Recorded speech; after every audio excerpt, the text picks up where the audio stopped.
유효한 세 사람이 나타납니다. 한 사람은 오늘 9장 1절에 보면 날 때부터 맹인인 자입니다. 8절 하반절에 보면 날 때부터 맹인인데 엎친 데 덮친 격으로 가난하여 구걸하던 사람, 이 사람이 나타납니다. 그런데 제자들이 이 구걸하던 사람을 보고 이렇게 말합니다. 이 사람이 날 때부터 맹인이고 구걸하는 것은 자기 죄 때문에 그렇습니까? 아니면 부모 죄 때문에 그렇습니까? 그때 우리 예수님께서 얘들아 그게 아니다. 그래서 불행을 바라보는 제자들의 시각을 바로잡아 줍니다. 사랑하는 성도 여러분, 우리가 인생을 살아가면서 늘 꽃길만 있으면 얼마나 좋겠습니까? 그러나 살다 보면 시련을 당할 때도 있고 또 불행을 만날 때도 있습니다. 그때 제자들처럼 저 사람이 죄가 있어서 맹인으로 태어났습니까? 부모 때문에 그렇습니까? 그렇게 말하는 것이 아니라 오늘 본문에 예수님처럼 그 상황을 볼 수 있어야 됩니다. 그래서 오늘 메시지의 제목을 불행을 바라보는 그 시각을 우리가 바꿀 수 있어야 되겠습니다.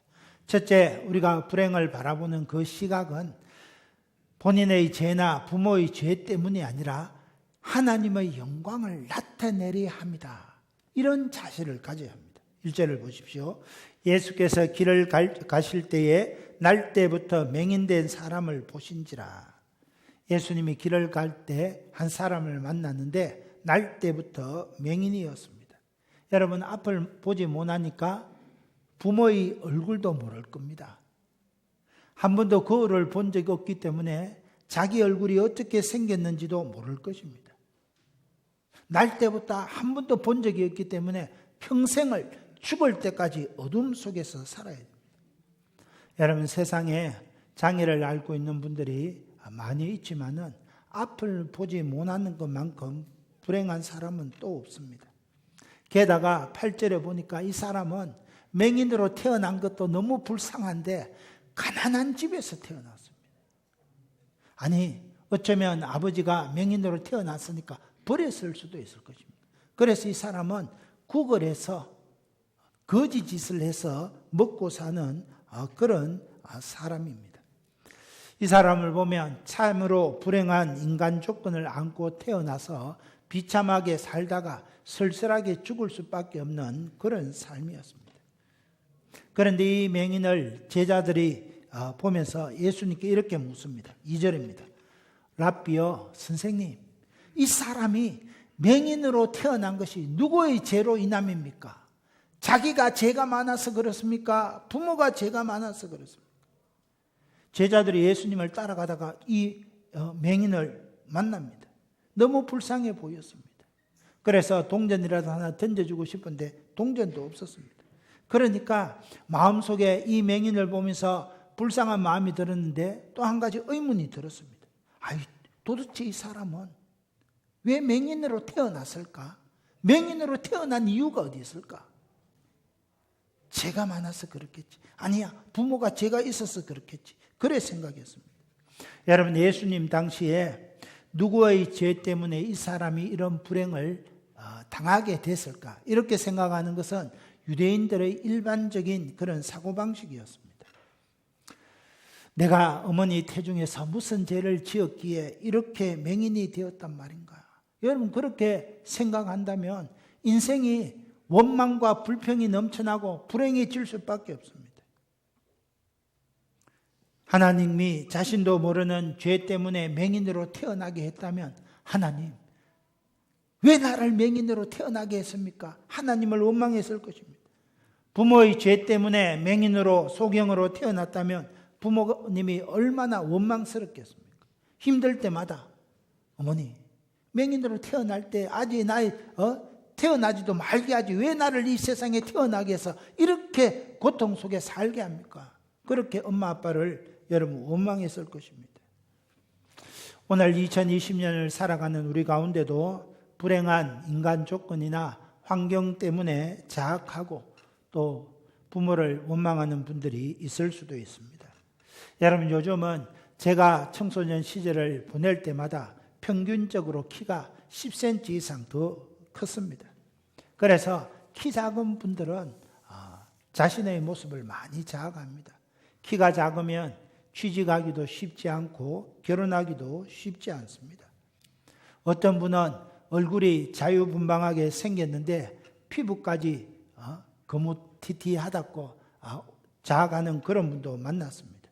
어떤 분은 성질이 급하고 신중하지 못해서 불평하고, 어떤 분은 소심하고 우유부단하다고 원망하는 것도 볼 수 있었습니다.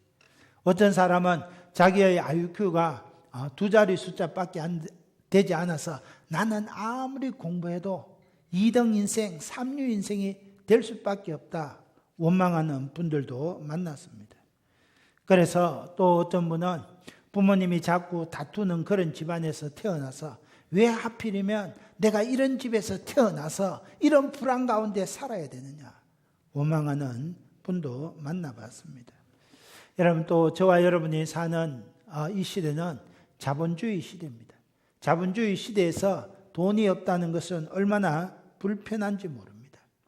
옛날에는 개천에서 용나는 시대가 있었습니다. 그래서 내가 좀 가난하게 살아도 머리가 좋고 공부 잘하는 사람은 열심히 노력하면 사법고시를 패스하고 외무고시, 행정고시를 패스해서 인생이 역전되는 경우도 있었습니다. 여러분, 그러나 옛날 말입니다.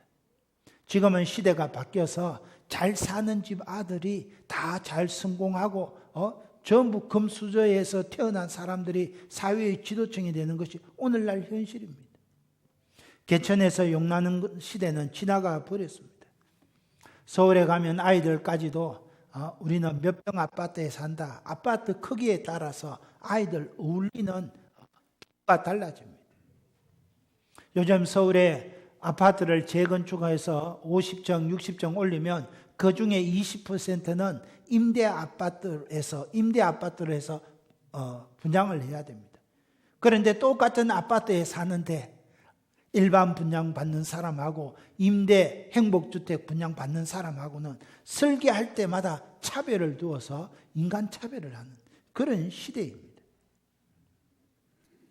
이런 시대에 우리가 이것저것 생각하면 나는 가진 것이 없어서 차별받는구나. 나는 부모를 잘못 만나서 힘들게 사는구나. 원망하고 불평할 수밖에 없습니다. 지금 제자들이 가진 생각이 이런 생각이었다는 겁니다. 그런데 우리 예수님은 어떻게 생각하십니까? 3절을 보십시오. 예수께서 대답하시되 이 사람들아, 여기 맹인이나 그 부모의 죄로 인한 것이 아니라 그에게서 하나님이 하시는 일을 나타내고자 하심이라. 우리 예수님은 제자들에게 이 사람의 죄도 아니고 부모의 죄도 아니다 분명하게 말씀하셨습니다. 지금 이 사람이 맹인으로 태어나서 구걸하는 것은 그 어느 누구의 탓도 아니라는 겁니다. 여러분, 이 말씀이 무슨 뜻입니까? 현재의 불행은 누구의 탓도 아니라는 겁니다. 내가 오늘 불행한 것, 내가 오늘 힘들게 사는 것, 내 탓도 아니고 부모의 탓도 아니라는 겁니다. 여러분, 생각해 보십시오. 어느 부모가 자식을 맹인으로 낳고 싶은, 장애우로 낳고 싶은 부모가 어디 있겠습니까? 그러므로 어떤 문제로든지 간에 자책하거나 원망해서는 안 된다는 겁니다. 예수님께서는 이 사람에게서, 날 때부터 속인된 이 사람에게서 하나님의 일을 나타내고자 하심이라 말씀하셨습니다. 이 말씀은 하나님께서 이 불행한 인생 문제를 통해서 일을 하신다는 겁니다. 여러분, 우리가 살아가면서 불행한 일을 얼마나 많이 겪습니까? 그런데 우리가 이 사실을 알면 이 사람에게서 하나님의 일을 나타내고자 하심이라, 이 사실을 알면 불행한 일을 만날 때마다 우리가 낙심하고 좌절할 것이 아니라 이 사건을 통해서 하나님의 일을 나타내시고자 하시는 하나님의 섭리가 있구나, 이것을 생각하면 다시금 일어날 수 있다는 겁니다. 여러분, 우리 하나님이 하시는 일이 어떤 일입니까? 우리 하나님이 하시는 일은 생명을 살리는 일입니다. 죄 가운데 고통당하는 영혼을 살리기 위해서 독생하신 하나님 예수님을 이 땅에 보내주셨습니다. 여러분, 내 자신을 한번 생각해 보십시오.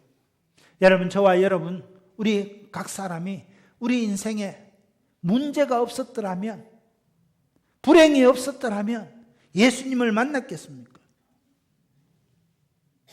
아마 제 삶을 되돌아볼 때도 제 삶에 어려움이 없었고 이날까지 계속 형통하게 승승장구했다면 모르긴 몰라도 100% 예수님을 믿지 않았을 것입니다. 여러분, 오늘 이 자리에 앉아있는 여러분도 다 마찬가지입니다. 엄마 뱃속에서 금수저로 태어나서 계속 승승장구했다면 내가 잘난 줄 알고 예수님을 믿고 예배의 자리에 나오지 않은 사람들이 태반일 겁니다. 그러나 그렇지 않습니다. 어떤 분은 불치병으로 사형 선고를 받고 병원에 입원했다가 전도지의 한 장을 받고 예수님을 믿게 되었습니다. 어떤 분은 지은 죄로 인하여 괴로워하다가 십자가에 죽어주신 예수님을 만나고 하나님의 자녀가 되었습니다. 어떤 사람은 열등감으로 자책하며 살다가 독생자를 내어주신 하나님의 사랑을 만나고 하나님께서 내가 IQ가 2자리밖에 안 돼도 나를 사랑하시는구나. 그래서 하나님의 백성이 되었습니다. 여러분, 우리 인생이 고통 없이 성숙할 수 없는 것처럼 인간의 고통을 통해서 하나님의 구원을 경험하게 되는 것입니다. 내가 만난 이 불행이 통해서 이 불행 때문에 예수님을 만나고 하나님의 자녀가 된 것입니다. 그것이 오늘 예수님께서 이 사람에게서 하나님의 일을 나타내고자 하심이라, 이 말의 의미라는 겁니다. 여러분, 우리가 이 믿음이 있다면 인생을 살아가면서 어떤 고난을 당하든지 어떤 불행을 당해도 낙심하거나 좌절하거나 주저하지 아니하고 일어설 수 있습니다. 여러분, 우리는 수많은 사람들과 만나면서 살아가면서 때로는 상처를 받기도 하고 때로는 또 기쁨을 얻기도 합니다. 그래서 가까이 만나는 사람들 가운데 항상 애정이 있습니다. 그러나 하나님께서 이런 애정들을 통해서 하나님의 영광을 나타내시는 것입니다.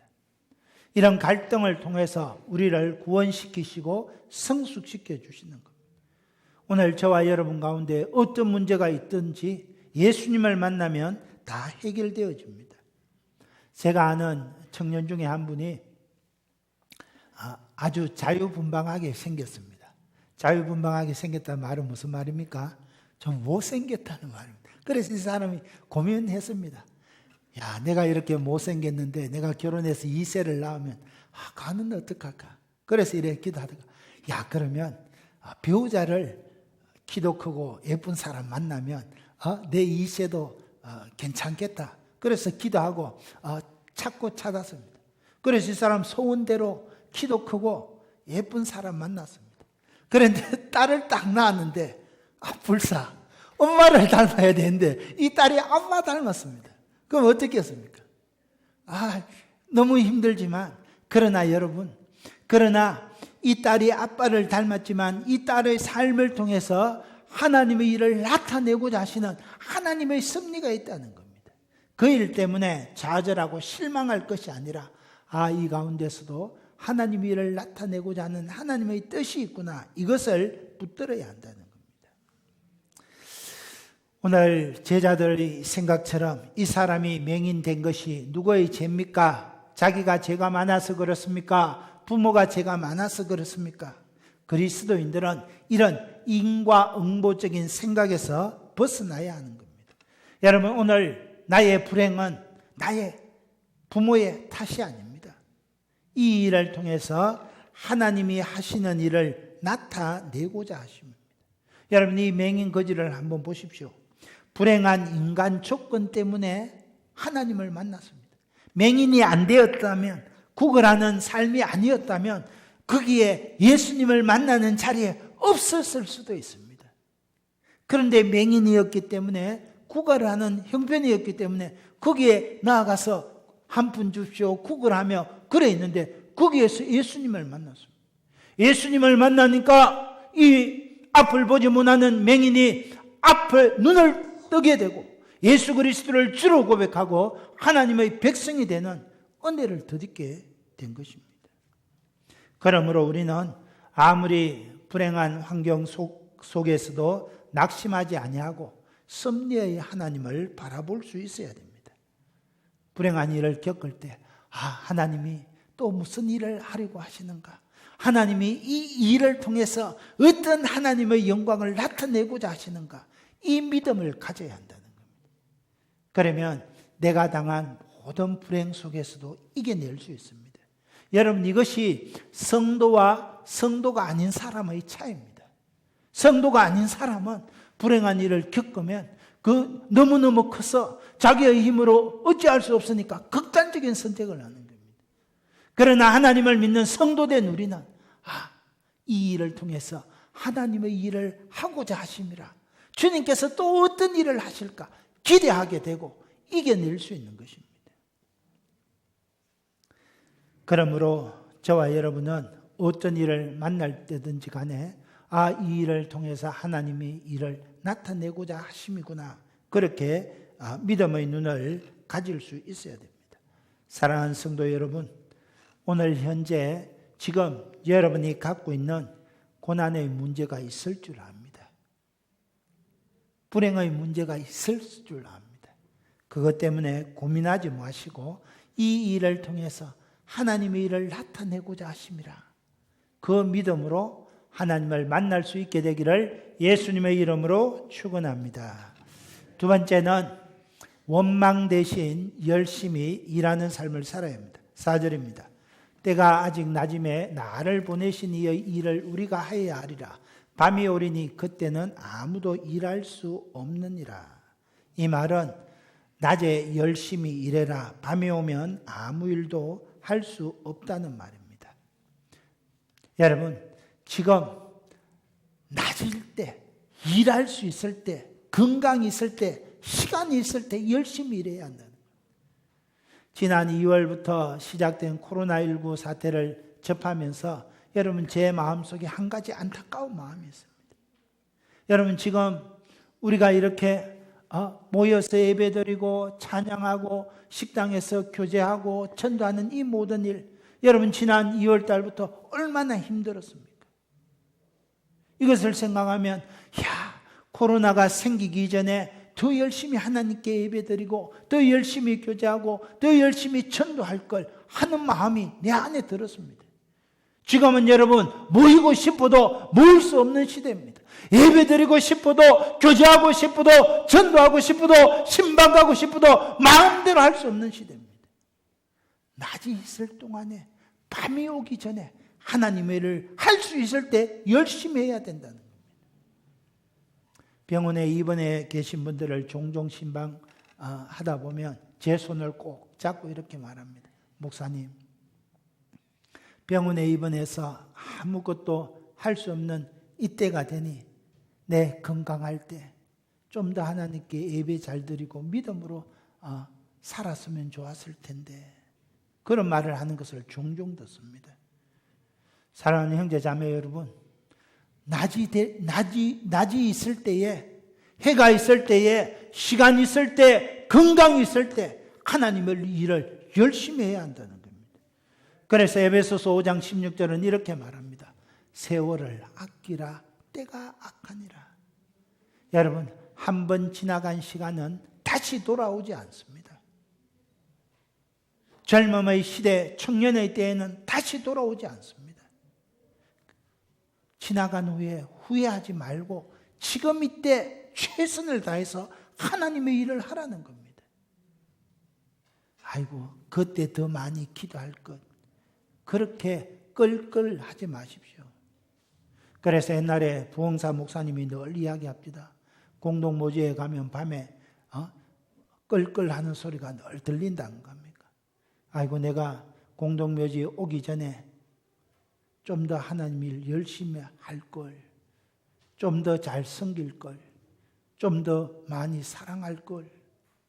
여러분, 그렇게 말하기 전에 낮이 있을 동안에, 생명이 있을 동안에 하나님의 일을 잘 하라는 겁니다. 여러분, 우리는 이 땅에 영원히 사는 것이 아닙니다. 여러분, 우리가 80평생을 산다고 하면 1년에 365일이니까 80을 곱하면 총 한 3만 일 정도 됩니다.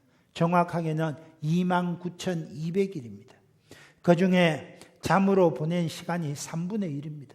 그래서 3만 일 중에 한 1만 일 정도는 잠으로 보냅니다. 그러면 2만 일입니다. 그런데 우리가 인생을 준비하는데 30년, 엄마 뱃속에서부터 30살까지는 공부하고 뭐 이렇게 주로 준비합니다. 이런 시간을 다 빼면 여러분 우리가 일할 수 있는 시간이 한 7,300일 정도 됩니다. 여러분 한 7,300일 정도 되는 이때 밤이 오기 전에 때가 가기 전에 열심히 하나님의 일을 해야 한다는 겁니다. 후회 없이 하나님의 일을 해야 한다는 겁니다. 예배 드릴 때 열심히 예배 드리고 기도할 때 열심히 기도하고 찬양할 때 열심히 찬양하고 헌금할 때 열심히 하고 봉사할 때 직분 주어질 때 열심히 하는 사람, 그 사람이 지혜로운 사람이라는 겁니다. 그래서 우리 예수님께서 낮이 될 동안에 밤이 오기 전에 열심히 일하라 그렇게 말씀하시는 겁니다. 자, 그러면 제자들이 어떻게 하나님의 일을 할 수 있습니까? 5절입니다. 내가 세상에 있는 동안에는 세상의 빛이로다. 여러분 우리 예수님께서 빛으로 이 땅에 오셨습니다. 빛으로 오신 예수님을 마음에 모시고 사는 사람들의 삶이 빛 가운데 살아가는 삶이 되는 것입니다. 여러분 오늘 본문의 제자들처럼 누구 때문에 맹인이 되었습니까? 여러분 내가 부모 때문에 환경 때문에 이렇게 불행하다 생각하면 평생을 어둠 속에 살 수밖에 없습니다.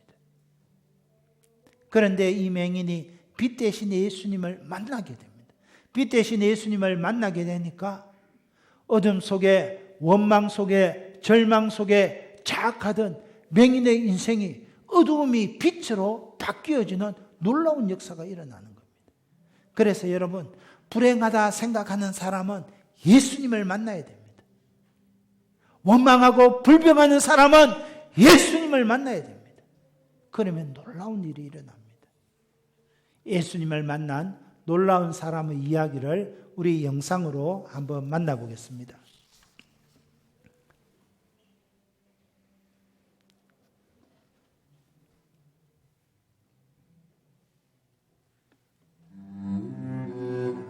(1880년) 미국의 엘리베마주 터스컨비아에서 태어난 헬렌 켈러.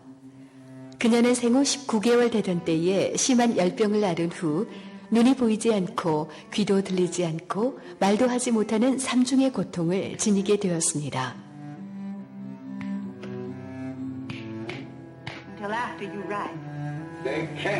이런 까닭에 헬렌의 성격은 점점 비뚤어져 가고 제대로 교육을 받지 못한 헬렌 때문에 집안은 하루도 편할 날이 없었습니다.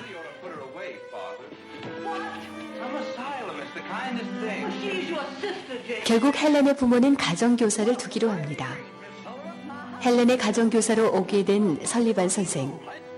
그녀가 처음으로 본 헬렌은 이미 6살이 되었는데도 손으로 음식을 먹고 마음에 들지 않으면 닥치는 대로 주위의 물건을 집어던지는 야수 그 자체였습니다. 그날부터 설리반과 헬렌의 싸움이 시작됐습니다. 얼굴을 씻는 것도 머리카락을 빗는 것도 나이프와 포크로 식사를 하는 것도 헬렌과 격투를 하면서 가르치지 않으면 안 되었습니다. 단지 울어대는 것과 소리를 지르는 것으로 의사를 표현해왔던 헬렌은 설리반 선생의 엄격한 교육에 온몸으로 반항했습니다. 가족들마저 포기한 헬렌. 하지만 설리반 선생은 끝까지 포기하지 않고 인내와 사랑으로 그녀를 가르쳤습니다.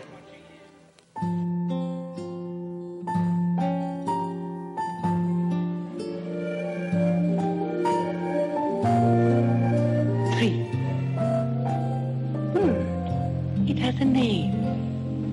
Yes. No! W-A-T-E-R. Water. Egg. It has a name. The name stands for the thing. Oh, it's so simple.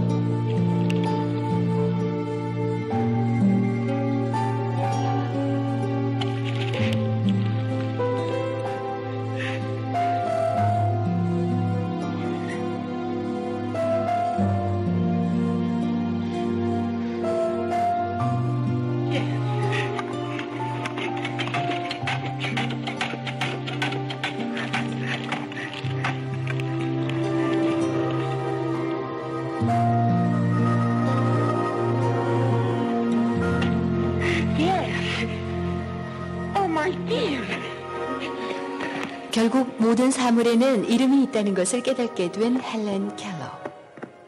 그녀는 진실한 설리반 선생의 가르침을 받아 사랑을 배우게 되었고 희망의 빛을 발견하게 되었습니다. 그리고 자신과 같은 장애를 가진 사람을 위해 살겠다는 원대한 비전을 품게 되었습니다. 결국 그녀는 삼중의 장애를 극복하고 하버드 대학을 우수한 성적으로 졸업해 세상을 놀라게 했습니다. 그리고 자신과 같은 장애인들의 복지를 위해 전 생애를 바쳤습니다. 전 세계 장애인들에게 희망의 등불이 된 빛의 천사 헬렌 켈러. 어떤 사람이 헬렌 켈러에게 시각 장애인으로 태어난 것보다 더 불행한 것이 무엇이냐고 물은 적이 있었습니다. 이때 헬렌 켈러는 주저없이 시력은 있으되 비전이 없는 사람이다 라고 대답했습니다. 그렇습니다. 인류 역사에 큰일을 한 사람들은 다 위대한 비전을 가지고 살았던 사람들입니다. 비전이 사람을 만듭니다.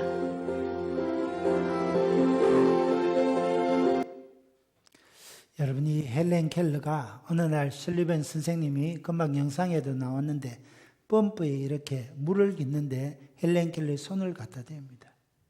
그때까지 반항적이고 선생님의 지도를 따르지 않던 이 헬렌 켈러가 이 펌프줄 찬물에 데울 때 갑자기 하나님의 빛이 그녀에게 비추어지게 됩니다. 그때 이 헬렌 켈러가 오 하나님 감사합니다. 그러면서 하나님의 창조 세계를 깨닫게 됩니다. 빛 대신 주님을 만났을 때 불평과 원망이 사라지고 이 사람이 완전히 변화되는 역사가 일어납니다. 빛 대신 예수님께서 보지 못하고 듣지 못하고 말하지 못하는 한 여인의 인생을 바꾸어 놓습니다. 그 이후에 헬렌 켈러는 한 번도 삶을 비관하지 아니하고 장애를 앓고 있는 수많은 사람들에게 소망이 되는 삶을 살았습니다. 사랑하는 성도 여러분, 빛으로 오신 예수님을 만나면 누구든지 빛 가운데 사는 새 삶을 살 수 있습니다. 그래서 헬렌 켈러가 이런 말을 남겼습니다. 내 육체의 눈을 잃어버린 것보다 더 큰 비극은 마음의 빛을 잃어버리는 것이다. 앞을 보지 못하는 것보다 더 큰 비극은 미래를 보지 못하는 것이다. 여러분, 지금 당한 나의 불안이, 나의 불행이 부모 잘못 만나서, 배우지 못해서, 내 환경 때문이다. 그렇게 말하는 사람은 평생을 비참하게 살 수밖에 없습니다. 그러나 그렇게 원망하는 인생 가운데 빛 대신 예수님이 비추어주면 미래에 대한 소망을 가지게 되고 여러분 운명을 극복하고 헬렌 켈러처럼 위대한 인생을 사는 겁니다. 여러분 우리가 힘들고 어렵다 하지만은 헬렌 켈러처럼 보지도 못하고 듣지도 못하고 말하지도 못하는 그런 사람은 아니지 않습니까? 그러면 넉넉하게 내가 가진 모든 운명적인 환경들을 이겨내고 극복할 수 있는 것입니다. 오늘 빛 대신 예수님을 만나고 여러분의 삶에 불평과 원망 대신 감사와 기쁨이 넘쳐나기를 예수님의 이름으로 축원합니다. 끝으로 그러면 불평 대신 순종하는 삶을 살게 됩니다. 6절 7절입니다. 이 말씀을 하시고 예수님이 땅에 침을 뱉어 진흙을 이겨 맹인의 눈에 바르시고 이르시되 실로암 못에 가서 씻으라 하시니 실로암은 번역하면 보냄을 받았다는 뜻이라. 이에 가서 씻고 밝은 눈으로 왔더라. 여러분 우리 예수님께서 이 맹인을 땅에 침을 뱉어서 진흙을 이겨 바르시고 눈에 발라주셨습니다. 여러분 그동안 이 맹인이 수많은 사람들을 만났지만 눈을 뜨게 해주려는 사람은 한 번도 만나보지 못했습니다. 단지 불쌍하게 생각하고 동전 한 입만 던져주고 지나가는 사람이 많았습니다. 그러나 우리 예수님께서는 날 때부터 소경된 사람을 가장 불행하게 만드는 앞을 보지 못하는 이 문제를 해결해 주시기 위해서 진흙을 눈에 발라주신 것입니다. 이를 통해서 그에게 너도 앞을 볼 수 있다는 희망을 심어주신 것입니다. 그러면서 말씀하십니다. 이 사람아 실로암 못에 가서 씻으라. 여러분, 우리 예수님은 전능하신 하나님입니다. 그 자리에서 그냥 네 눈떠라 나사렛 예수 그리스도 이름으로 말하느니 보게 될지어다 말할 수도 있습니다. 그런데 굳이 예수님께서 진흙을 이겨 눈에 바르시고 실로암 못에 가서 씻으라, 왜 그렇게 말씀하셨겠습니까? 예수님의 말씀을 믿고 순종하는 믿음을 요구하신 것입니다. 여러분, 눈에 진흙을 바르고 앞을 못 보는데 실로암 못까지 더듬더듬 거리면서 가서 씻는다는 것은 쉬운 일이 아닙니다. 그런데 이 사람은 어떻게 합니까? 7절 하반절에 보니까 이에 가서 씻고 밝은 눈으로 왔더라. 예수님의 말씀에 순종해서, 여러분, 순종하는 거 쉽지 않습니다. 내 앞 못 보는데요, 진흙이 이겨서 이렇게 하면 어떻게 쉽지 않습니다. 그러나 예수님의 말씀에 순종하여 가서 씻었더니 앞을 보게 되었다는 겁니다. 여러분, 저와 여러분이 예수 그리스도를 주로 고백하고 하나님의 백성이 되어서 믿음 생활합니다. 믿음은 하나님의 말씀에 순종하는 겁니다. 그런데 우리가 잘 알지만 주의 말씀에 순종하는 거 쉽지 않습니다. 오죽했으면 하나님의 사람 사무엘이 순종이 제사보다 낫다 그랬겠습니까? 그러나 순종할 때 기적이 일어나는 겁니다. 순종할 때 하나님 앞에 귀하게 쓰임받게 되는 겁니다. 순종은 나를 내려놓고 하나님을 먼저 높이는 겁니다. 순종은 나를 내려놓고 하나님의 말씀을 따르는 것입니다. 그때 기적이 일어납니다. 저와 여러분이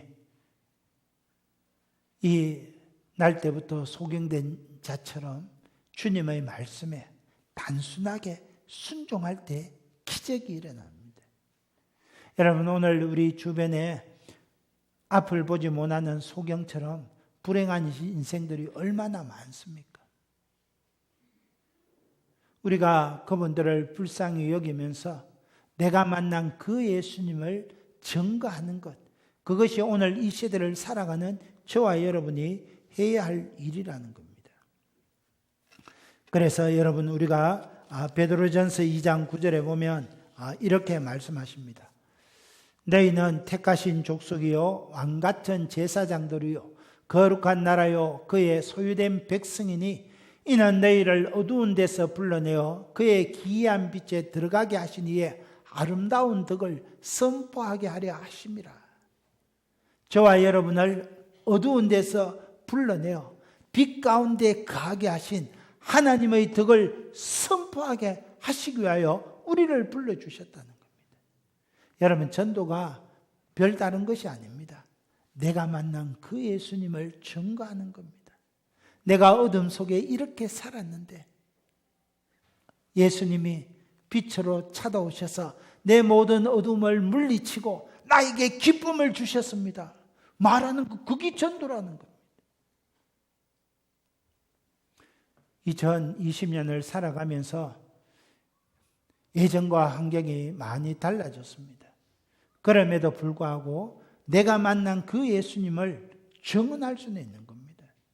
내가 이런 불행한 환경에서 살았는데 내가 이렇게 과거에는 원망하고 험담하고 불평했는데 예수님을 만나고는 내가 달라졌습니다.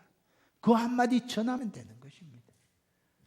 오늘 2020년을 저와 여러분이 내가 만난 그 예수님을 증거함으로 오늘 불행을 바라보는 우리의 시각을 바꾸고 하나님께 영광 돌리는 믿음의 삶을 살아가시기를 예수님의 이름으로 축원합니다. 이 말씀 생각하면서 우리 한번 주여 청하며 기도합니다. 주여! 하나님 아버지, 불행 가운데 사는 믿지 않는 사람들은 운명이다 생각하면서 하나님 아버지 절망하고 주저앉아 버리지만 오늘 우리 성도들에게는 운명이 없습니다. 운명이라고 생각되는 그곳에 빛 대신 하나님께서 역사하시기 때문에 그렇습니다. 사랑하는 하나님 아버지, 어둠 가운데 살던 나에게 빛 대신 예수님이 찾아오실 때 내 모든 운명적인 어려움들이 사라져